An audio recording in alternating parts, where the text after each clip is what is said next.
강남역 저녁 8시 연말인데 차가 없습니다. 마치 민방위 훈련처럼 텅 비어 있습니다. 14년 경력 자영업자가 눈물을 글썽이며 말합니다. 코로나 때는 희망이라도 있었는데 지금은 희망 자체가 사라졌다고요.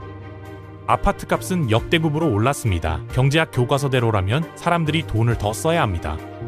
그런데 현실은 정반대입니다. 거리엔 사람이 없고 가게엔 손님이 없습니다. 자영업자 20만 명이 1년 만에 사라졌고 폐업 신고를 한 소상공인은 100만 명을 돌파했습니다. 도대체 왜 이런 일이 벌어지고 있는 건지 오늘 이야기해 보겠습니다.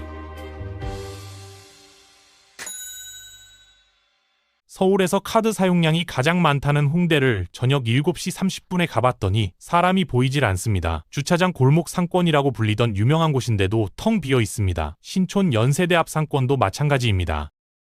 연말인데 문 닫은 곳이 벌써 여러 군데입니다. 카드 사용량 전국 3위라는 강남역도 8시가 넘어가면 거리가 갑자기 조용해집니다.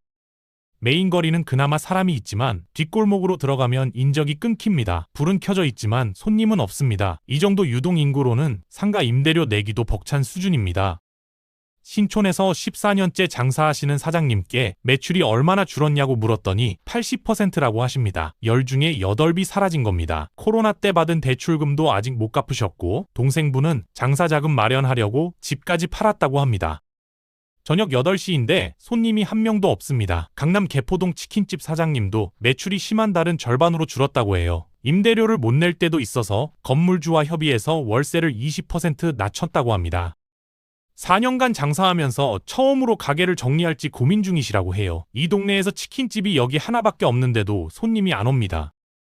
예전에는 1차 삼겹살, 2차 호프집, 3차 노래방 문화가 있었습니다. 지금은 찾아볼 수가 없습니다. 대리운전 기사님들도 일이 없다고 해요. 경제학에는 부의 효과라는 개념이 있습니다. 자산 가격이 오르면 사람들이 부자가 된 기분이 들어서 소비를 늘린다는 이론이죠. 그런데 지금 상황을 보세요. 아파트 값은 역대급으로 올랐습니다. 평범한 아파트가 10억, 15억을 부르고 강남은 40억에서 50억씩 하는 곳도 있습니다. 그런데 거리엔 사람이 없고 가게엔 손님이 없습니다. 현장에서 장사하시는 분들은 집값 오르는 거랑 우리 장사랑은 아무 상관이 없다고 말합니다. 왜 부의 효과가 작동하지 않는 걸까요? 답은 간단합니다. 아파트 값이 오른 게 아니라 호가만 오른 겁니다. 팔아야 진짜 내 돈인데 안 팔았으니 쓸 돈이 없는 거죠. 돈이 콘크리트 속에 갇혀버린 겁니다. 전국 가계부채가 대략 1,900조 원에서 2,000조 원 수준입니다. 이 돈 대부분이 주택담보대출입니다. 국민들이 아파트 사느라 빚을 지고 그 빚을 갚느라 소비할 돈이 없는 겁니다. 월급이 들어오면 이자 내고 원금 갚고 나면 남는 게 없습니다. 은행에 원리금 내면 거지가 된다는 표현이 나올 정도입니다. 월급 300만 원 받는 직장인이 주택담보대출 이자로 매달 100만 원이 나갑니다. 생활비, 관리비, 보험료 빼면 뭐가 남나요? 회식할 돈이 없습니다. 2차, 3차 갈 돈이 없습니다. 집 사느라 대출받아서 쓸 돈이 없다는 게 현실입니다. 우리 몸에 피가 돌아야 건강하잖아요. 지금 대한민국 경제는 피가 한 곳에만 몰려있는 상태입니다. 바로 부동산이라는 콘크리트 덩어리입니다. 흔히들 이걸 돈맥 경화라고 부릅니다. 돈이 돌지 않고 멈춘 경화 상태인 거죠. 그 결과 거리에 사람이 없고 가게에 손님이 없습니다. 물가 문제도 심각합니다. 서울 기준으로 소주 한 병에 7,000원입니다. 삼겹살집 둘이서 가면 기본 5만 원입니다. 술 한잔 먹으러 나가면 10만 원이 훌쩍 나옵니다. 그러니까 사람들이 집에서 치킨 시켜서 맥주 한 잔 먹고 넷플릭스 보면 끝이라고 생각하는 거죠. 외식 물가가 너무 올라서 집에서 직접 해먹는 분위기가 확산되고 있습니다. 문제는 이게 악순환이라는 점입니다. 손님이 안 오니까 자영업자들이 가격을 올립니다. 가격이 오르니까 손님이 더 안 옵니다. 여기에 환율까지 달러당 1,400원을 넘어섰습니다. 월급은 그대로인데 물건값만 오르는 겁니다.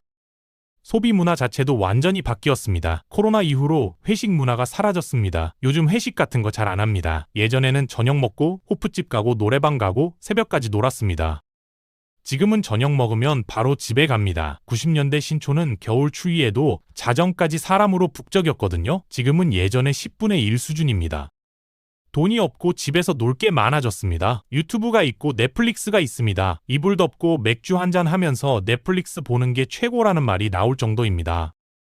이상한 점 눈치채셨나요? 거리에 사람이 없다는데 공항은 미어터집니다. 인천공항 가보세요. 인산 이내입니다. 스타필드, 현대백화점 같은 대형 쇼핑몰은 주차 대란이 일어날 정도로 사람이 많습니다.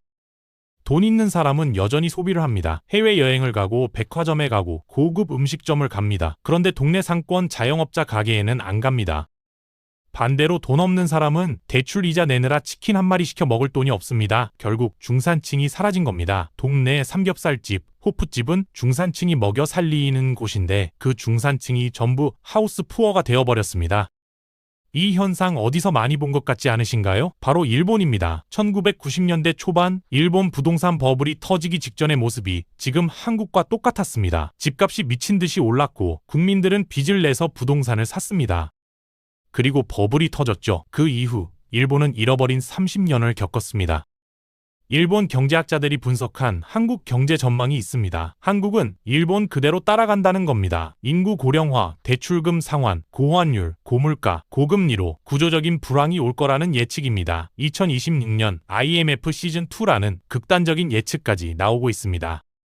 정리하면 지금 대한민국 자영업의 몰락은 단순한 경기 불황이 아닙니다. 돈이 콘크리트 속에 갇혀서 소비할 돈이 없습니다. 물가가 폭등해서 집에서 해먹는 문화가 확산됐습니다.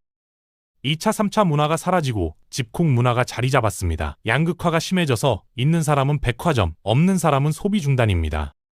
자영업자라면 대출 규모를 점검하고 고정비를 줄이세요. 임대료 협상도 해보세요. 배달과 온라인 채널을 확보하세요. 직장인이라면 무리한 영끌은 피하고 비상자금을 확보하세요. 빚 없는 자가 최고의 시대가 됐습니다. 코로나 때는 끝이 보였습니다. 백신이 나오면 끝난다는 희망이 있었습니다. 지금은 언제 끝날지 모릅니다. 하지만 역사를 보면 위기는 반드시 끝났습니다. 1997년 IMF도 끝났고 2008년 금융위기도 끝났습니다. 중요한 건 그 위기 속에서 어떻게 준비하느냐입니다.